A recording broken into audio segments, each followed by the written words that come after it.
La hoja de escenarios resume los escenarios alternativos. Con la función binomial de Excel es posible calcular la probabilidad que se dé cualquiera de estos mismos. Por ejemplo, la celda B2 contiene la probabilidad de aproximadamente un 35%. Esta función calcula cuál es la probabilidad de que se dé un 0 dado un proceso que tiene hasta 10 elementos, llamados aquí pruebas, donde la probabilidad individual que se genere cada escenario es del 10%. El último parámetro de la función tiene un falso para indicar que la función no es acumulativa. Otro ejemplo, en B5 se calcula la probabilidad que se generen exactamente 3 incumplimientos entre 10 posibles escenarios de operaciones crediticias, dado que la probabilidad individual de un incumplimiento sea del 10%.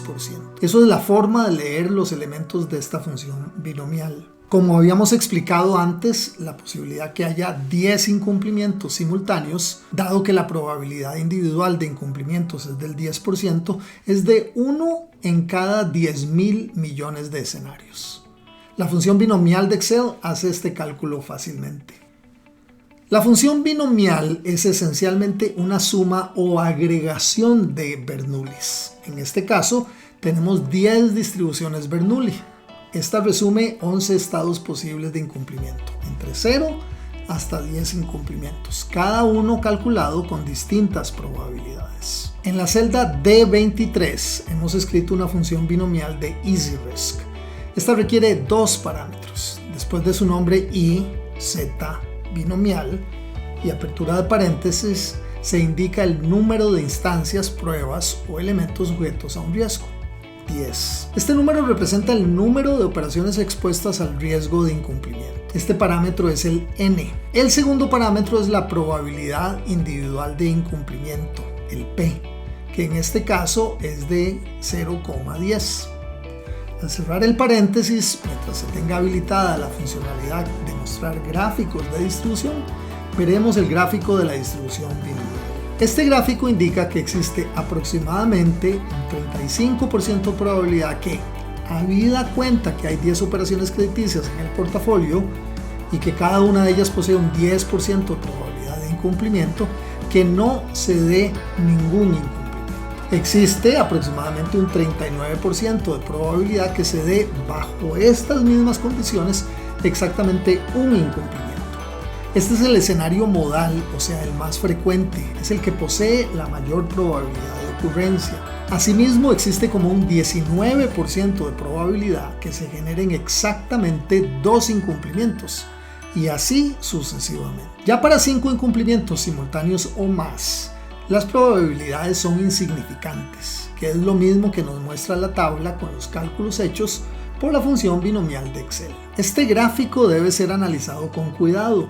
Los primeros 4 escenarios, desde 0 hasta 3 incumplimientos, cubren probabilísticamente casi un 99% de los escenarios probables.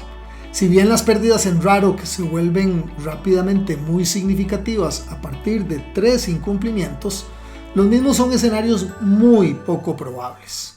La celda D13 en la tabla pondera los 11 escenarios posibles en exactamente $400, que es el valor esperado del RAROC calculado desde el principio. Ahora bien, dirás, entonces, ¿para qué hicimos todos estos cálculos si llegamos a las mismas respuestas que sabíamos desde el principio con una sencilla fórmula de valor esperado? Te respondo con 3 argumentos. 1. Los valores esperados solo muestran un promedio, un dato único central.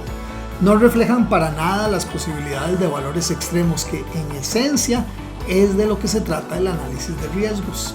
Esto es lo que permite el análisis de simulación Monte Carlo, que sí nos permitió analizar datos en posiciones extremas. Es más, ni siquiera se requiere de la simulación Monte Carlo en un ejemplo tan sencillo como este. Como lo vimos, una sola fórmula binomial de EasyRisk ya nos muestra las probabilidades de los escenarios no esperados o medios. 2. Tampoco es posible analizar con simplemente un valor esperado los niveles de tolerancia al riesgo aceptados por el tomador de decisiones. ¿Estoy dispuesto a aceptar escenarios de pérdida en RAROC con las probabilidades aquí calculadas? Las respuestas a estos tipos de preguntas quedan ocultas bajo el velo de la evaluación con los promedios. Perdemos de vista la valoración de la incertidumbre y de su aceptación al analizar solamente los valores esperados. 3. El modelo este es extremadamente sencillo. Son solo 10 operaciones crediticias en el portafolio, todas con igual probabilidad de incumplimiento.